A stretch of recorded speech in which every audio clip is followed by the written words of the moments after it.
आज पेश होगा हरियाणा का बजट। मुख्यमंत्री मनोहर लाल सदन में आज बजट पेश करेंगे। ये बड़ी खबर, बड़ी जानकारी आपको बता रहे हैं। मुख्यमंत्री बतौर वित्त मंत्री आज बजट पेश करेंगे।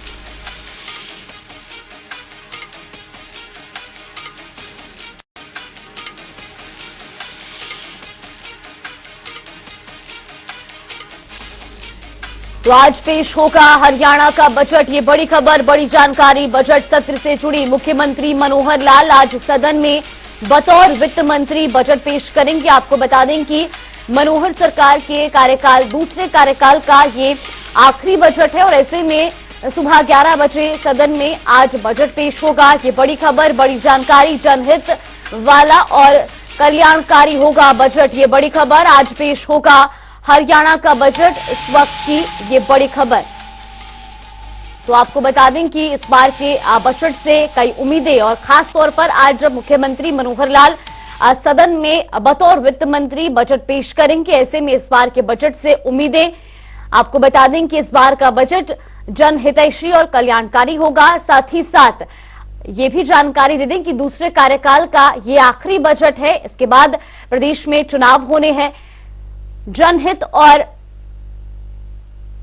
कल्याणकारी होगा ये बजट। ये बड़ी खबर, बड़ी जानकारी आपको बता रहे हैं। मुख्यमंत्री मनोहर लाल आज सुबह 11 बजे सदन में बतौर वित्त मंत्री बजट पेश करेंगे। ये मनोहर सरकार के दूसरे कार्यकाल का आखिरी बजट है और ऐसे में इस बार के इस बजट से जनता को भी कई उम्मीदें हैं। हालांकि ये भी बता दें कि इस बार का ये बजट जनहितैषी और जनहित वाला और कल्याणकारी होगा, क्योंकि इसके बाद प्रदेश में चुनाव होने हैं। उससे पहले लोकसभा चुनाव होने हैं, तो चुनावी साल में ये आखिरी बजट पेश होने जा रहा है और ऐसे में इस बार के बजट से कई उम्मीदें भी जनता को। मुख्यमंत्री मनोहर लाल बतौर वित्त मंत्री सुबह 11 बजे सदन में बजट पेश करेंगे। ये बड़ी खबर, बड़ी जानकारी आपको बता रहे हैं।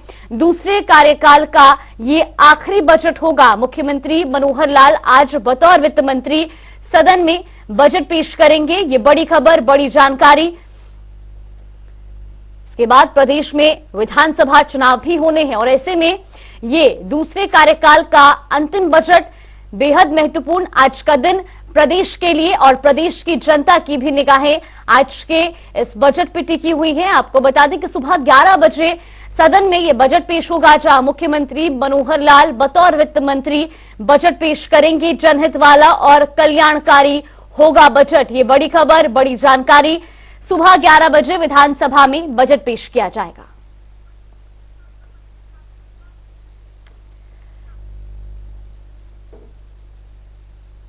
तो वही ग्राफिक्स के जरिए अब आपको बताएंगे कि पिछले साल के बजट में क्या कुछ खास था। कृषि एवं किसान कल्याण की बात की जाए तो 9% की वृद्धि इसमें हुई थी। सामाजिक न्याय एवं अधिकारिता में 7.1% की वृद्धि हुई थी बजट में। इसके अलावा शिक्षा के बजट की अगर बात की जाए तो बीते वर्ष 5.2% की वृद्धि इसमें की गई थी। इसके अलावा स्वास्थ्य, चिकित्सा, शिक्षा और आयुष में 19.8% की वृद्धि हुई है। महिला एवं बाल विकास की बात की जाए तो 10.3% की वृद्धि साल 2023-24 के बजट में थी। ग्रामीण क्षेत्र में 70.4% की वृद्धि की गई थी। शहरी विकास और आवास की बात की जाए तो इसमें भी 11.1% की वृद्धि थी। इसके अलावा उद्योग एवं MSMI क्षेत्र में भी 88.25% की वृद्धि। पर्यावरण और वन की बात की जाए तो इस में भी 29.1% की वृद्धि थी। कृषि एवं किसान कल्याण 8,316।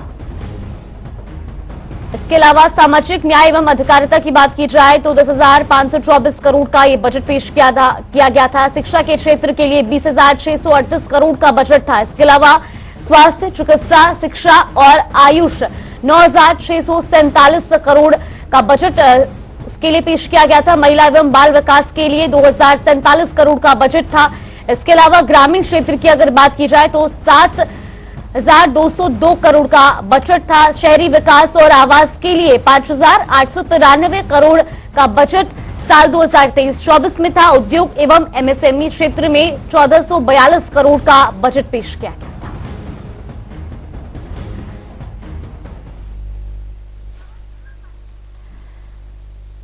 तो वही हमारे वरिष्ठ सहयोगी पवन सिवर हमारे साथ जुड़ गए। पवन, सबसे पहले आपसे जानना चाहेंगे, आज का दिन हरियाणा के लिए बेहद महत्वपूर्ण, क्योंकि आज बजट पेश होना है। जनता को भी इस बार के बजट से कई उम्मीदें।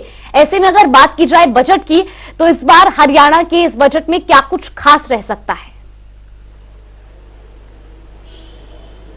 बिल्कुल, देखिए, हरियाणा के मुख्यमंत्री मनोहर लाल प्रदेश के वित्त मंत्री के नाते पांचवां बजट जो है वो पेश करेंगे और थोड़ी देर बाद मुख्यमंत्री मनोहर लाल जो है वो बजट पेश करेंगे। तो इस बजट से हरियाणा के लोगों को काफी उम्मीदें हैं, चूंकि 2024 चुनावी साल है हरियाणा के लिए। 2024 में हरियाणा में अक्टूबर में विधानसभा का चुनाव प्रस्तावित है। इससे पहले देश का जो लोकसभा का चुनाव है उसमें हरियाणा की 10 सीटों पर भी चुनाव होना है। लिहाजा इस बजट से काफी उम्मीदें हैं लोगों को, और इस बजट से मुख्यमंत्री मनोहर लाल प्रदेश के वित्त मंत्री के नाते किस तरीके की सौगात देते हैं, ये थोड़ी देर बाद जब मुख्यमंत्री का बजट अभिभाषण शुरू होगा तो उसमें साफ हो जाएगा। लेकिन 2 लाख करोड़ के करीब का आंकड़ा जो है वो ये बजट छूता हुआ दिखेगा, क्योंकि इससे पहले 2023-24 का जो बजट था वो 1,83,950 करोड़ रुपए का था। ऐसे में आप अगर 2023-24 के बजट की 2022-23 से तुलना करें और 2023-24 के बजट की 2024-25 से तुलना करें, तो एक आंकलन है कि 2 लाख करोड़ के करीब बजट हरियाणा का पहुंचता हुआ दिखेगा। प्रदेश के जो हरियाणा सरकार के तमाम मंत्री हैं उनसे लगातार हम सुबह से बातचीत कर रहे हैं। कृषि मंत्री जेपी दलाल से बातचीत की, हरियाणा के शिक्षा मंत्री कंवरपाल गुर्जर से बातचीत की, अभी हम हरियाणा के बिजली मंत्री चौधरी रणजीत सिंह चौटाला से बातचीत करने वाले हैं।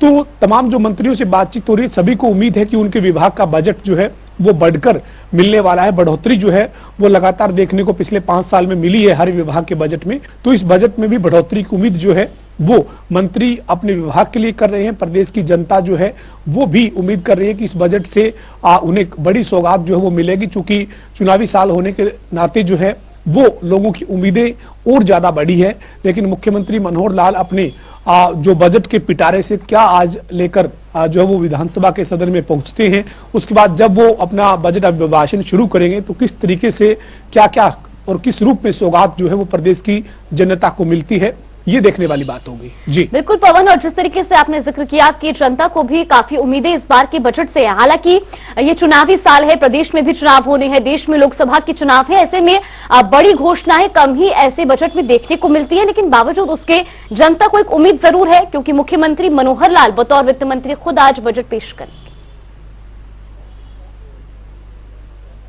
बिल्कुल, निश्चित तौर पर चुनावी साल है हरियाणा के लिए, बड़ा साल है 2024, चूंकि पहले देश का लोकसभा का चुनाव और उसके बाद फिर हरियाणा का विधानसभा का चुनाव। लिहाजा जनता को, प्रदेश के लोगों को ज्यादा उम्मीदें हैं इस बजट से, और इस बजट में क्या कुछ निकल कर आता है ये जरूर जो है वो देखने वाली बात होगी। और जो है वो हरियाणा के मुख्यमंत्री मनोहर लाल प्रदेश के वित्त मंत्री के नाते जो ये बजट है ये जब पेश करेंगे तो और ज्यादा लोगों की उम्मीदें बढ़ती है, क्योंकि मुख्यमंत्री खुद वित्त मंत्री के नाते प्रदेश को बजट जो है वो देने वाले हैं। तो ऐसे में जो इस बजट से क्या कुछ निकल कर आता है ये देखने वाली बात होगी। बिल्कुल, और अगर जिक्र किया जाए जिस तरीके से हरियाणा एक प्रदेश रहा, किसान सबसे ज्यादा है, और ऐसे में किसानों को भी काफी उम्मीदें होंगी, और ये भी माना जा सकता है कि इस बार के बजट में किसानों के लिए बड़ी घोषणाएं हो सकती हैं। बिल्कुल, निश्चित तौर पे 2014 में जब हरियाणा में बीजेपी की सरकार पूर्ण बहुमत की आई थी, प्रदेश के वित्त मंत्री कैप्टन अभिमन्यु उस वक्त जब पहले कार्यकाल में थे, उससे पहले हरियाणा का जो कृषि का बजट है वो 800-900 करोड़ के करीब था, जो आज बढ़कर 4,000 करोड़ के करीब है, यानी 3,900 करोड़ रुपए का कृषि विभाग का बजट है, जो बढ़ोतरी के तौर पर अगर हम देखें तो 5 गुना बढ़ा है कृषि विभाग का बजट। और प्रदेश के किसानों के लिए कई योजनाएं, कई सौगातें जो है वो इन 10 सालों में हरियाणा की सरकार ने दी है। खास तौर पर जो है वो लगातार किसानों को तमाम तरह की योजनाओं की सौगात मिली है। 14 फसलें हैं हरियाणा की जिनको हरियाणा में सरकार MSP पे खरीदती है। भावांतर भरपाई जैसी योजना की शुरुआत हुई है। जो किसान है उसका रिस्क जो है उसको कम करने के लिए सरकार ने कई तरह की जो वो स्कीम हरियाणा किसानों को दी है। तो जाहिर है कि इस बजट से भी 2024 का चुनावी साल का बजट होगा तो किसानों के लिए बड़ी सौगात जो है वो देखने को मिल सकती है। प्रदेश के मुख्यमंत्री वित्त मंत्री के नाते जो है वो बड़ी सौगात दे सकते हैं। हमारे साथ हरियाणा के बिजली मंत्री चौधरी रणजीत सिंह चौटाला भी अब जुड़े हैं और जो है वो तमाम मंत्रियों से हम बातचीत कर रहे हैं। सूबे का बजट जो है वो किस तरीके का हो, और खासतौर पर हरियाणा के ऊर्जा मंत्री चौधरी रणजीत सिंह चौटाला प्रदेश के बजट से क्या उम्मीद करते हैं। सर, मुख्यमंत्री थोड़ी देर बाद बजट पेश करेंगे, आपको अक्षय ऊर्जा विभाग के मंत्री के नाते, जेल विभाग के मंत्री के नाते क्या उम्मीद है सर? देखिए, वो मुख्यमंत्री भी हैं पिछले 9 साल से और फाइनेंस मिनिस्टर भी हैं पिछले 5 साल से। उन्हें दोनों एक्सपीरियंस है। एक तो अप्रूवल अपने आप ही चीफ मिनिस्टर उस हैसियत से भी करेंगे और फाइनेंस मिनिस्टर के हिसाब से भी मैं समझता हूँ सबसे पॉपुलर बजट आएगा, क्योंकि इस साल का ये आखिरी बजट है, इस टर्म का आखिरी बजट है। तो बहुत सुलझे हुए पॉलिटिशियन है, हर वर्ग का, हर पब्लिक के क्लास का ध्यान रख के बहुत, जिससे कहें कि बड़ा बैलेंस्ड बजट आएगा। अक्षय ऊर्जा विभाग की बात करें सर, अभी एक यमुनानगर में नई यूनिट का जो है वो टेंडर हुआ है, 7,000 करोड़ से भी ज्यादा का एक बड़ा प्रोजेक्ट हरियाणा के लोगों को मिलने जा रहा है। और इससे पहले पिछले 5 साल में भी कई बड़ी परियोजनाएं, कई सब डिवीजन नए बने हैं। तो अक्षय ऊर्जा विभाग के बजट की भी बढ़ने की उम्मीद है सर? बिजली विभाग के बजट को बढ़ाकर देंगे, ये उम्मीद करते हैं सर? देखिए, डिपेंड करता है कि फाइनेंशियली इम्प्लीकेशन क्या है। अभी 7,000 का है, 6,900 कुछ का है, रफली 7,000 का है, तो होगा अगर उसके बाद, क्योंकि एक लंबा प्रोजेक्ट है, इसे बनने में 3 साल लगेंगे। तो जैसे जैसे बजट बढ़ भी जाता है, रेट्स बढ़ जाते हैं, तो ये स्वाभाविक है कि कुछ थोड़ा बहुत बढ़ेगा। जी सर, जेल विभाग में भी पिछले सालों में जो है वो काफी सुधार देखने को मिले हैं। जेल विभाग के लिए भी कई बड़ी आपने शुरुआत की है, खासतौर पर जो जेल सुपरिटेंडेंट है उनको गाड़ियां देने की बात हो या हर तरह की सुविधाएं देने की बात हो। तो ये उम्मीद करें सर कि आपके विभाग, जेल विभाग के ऊपर भी सरकार का, मुख्यमंत्री का, वित्त मंत्री के नाते फोकस रहेगा? बहुत पैसा दिया जा रहा है, जहाँ भी कंस्ट्रक्शन है, नई जेलें बनने जा रही है। अभी हमारी एक फतेहाबाद में अप्रूव कर दी, दादरी में अप्रूव कर दी, भिवानी में हमारी 1,000 कैदियों के लिए अलग एक्सटेंशन होगी, रोहतक में हमारी अलग जेल बन रही है। हमारे पास पहले 22 जेलें हैं जिनमें कोई 25,000 के करीब कैदी हैं। हम चाह रहे हैं कि बहुत आपस में तंग नहीं रहें, ठीक तरीके से आ जाए। फिर हमें ये है कि दिल्ली का बड़ा लोड आ जाता है। अब कश्मीर के डेथ नोट भी हमारे पास है। दिल्ली में जो हार्ड क्रिमिनल्स हैं, जो वहाँ जेल में नहीं होते तिहाड़ में, वो यहाँ शिफ्ट हो जाते हैं, गुड़गांव में, फरीदाबाद में। तो हमारी जेलों में उसी तरीके से हमने मॉडर्नाइज कर रखा है। अब रोहतक में एक जेल जो बनाई है वो हार्ड क्रिमिनल्स के लिए बनाई है। पूरे नॉर्दर्न इंडिया में अपने तरीका की एक बड़ा मॉडल जेल होगी, जिसमें 100 के करीब जैमर लगेंगे, 3 टायर सिक्योरिटी सिस्टम रहेगा जो किसी जेल में भी नहीं होता, और उसमें कोई भी इधर उधर पंख नहीं मार सकता। तो जेलों में बहुत ज़्यादा सुधार हुआ है हमारे यहाँ। सर, आपका राजनीति का लंबा अनुभव है, ये चुनावी साल है हरियाणा का 2024। पहले देश के लोकसभा के चुनाव के साथ यहाँ की 10 सीटों पे चुनाव, उसके बाद विधानसभा का चुनाव। मुख्यमंत्री का अनुभव है 9 साढ़े 9 साल का, मुख्यमंत्री के तौर पे भी और पिछले 5 साल से वित्त मंत्री के तौर पे भी। तो कोई आप दबाव मानते हैं कि इस साल उनके लिए बेहतरीन बजट देना चुनावी साल के लिहाज से कोई जरूरी है? देखिए, हर कोई आदमी ये समझ के करता है, जब चुनावी साल का बजट होगा तो बहुत पॉपुलर बजट आता है, चाहे वो यहाँ आए, चाहे सेंटर में आए या किसी भी स्टेट में आए। तो हर स्टेट ये करती है कि जो लोगों पे ज़्यादा बोझ नहीं है, लोगों के इच्छा के अनुसार बजट मिले, सबसे ज़्यादा पॉपुलर बजट मिले। तो मेरा अपना ख्याल है कि और सालों से ये ज़्यादा बढ़िया बजट होगा। तो उम्मीद करें सर प्रदेश की जनता की बेहतरीन बजट आपके जिसमें जी 100% बहुत अच्छा बजट आएगा। और इसके साथ सर, अभी एक अविश्वास प्रस्ताव कांग्रेस लेकर आई थी सदन में, 3 साढ़े 3 घंटे इस पे चर्चा हुई, आपने भी बात रखी, आपने बताया कि पिछले 5 साल में बिजली के क्षेत्र में कितना काम हुआ है। तो ये विपक्ष जो अविश्वास प्रस्ताव लेके आया और वो फिर उनकी गैर मौजूदगी में गिरा सर प्रस्ताव। तो आपका राजनीतिक अनुभव क्या कहता है, विपक्ष ने ये अविश्वास प्रस्ताव जो लेकर आए सरकार के खिलाफ, वो उचित कदम था? इस विधानसभा में सबसे जो पुराने मेंबर हैं उनमें मैं एक हूँ, मैं हूँ, कादयान साहब है, और एक आपके ईश्वर सिंह है जो 87 से इस हाउस के मेंबर हैं।